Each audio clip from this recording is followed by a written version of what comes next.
Welcome back to Bucket List. Ako po si Sofia Racho. And I'm Dr. Ram Ratcho. And today, sasagutin natin lahat ang mga katanungan ninyo tungkol sa pag-aalaga ng manok.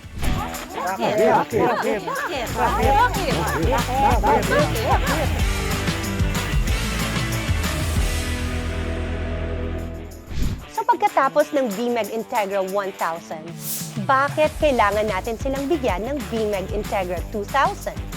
During this stage, ang manok natin, ilalagay na natin sa malaki na space. Yung heat stress at saka cold stress, pwede itong maging dahilan na humihina yung mga manok natin.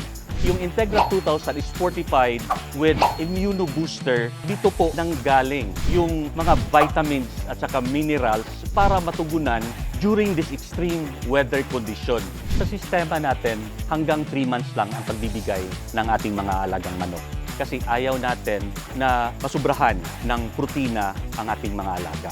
Sa observation ko, pag inaangat natin yung Integra 2000 hanggang 5 months old, napapansin ko lumalaki yung paa ng ating mga manok. Kaya sa ating sistema, hanggang 3 months lang tayo sa pagbigay ng Integra 2000.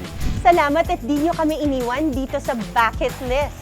Ako po si Sofia Racho. And I'm Dr. Ram Ratcho. Sana ay nasagot namin ang lahat ng mga katanungan ninyo dito po sa Bucket List. See you next time!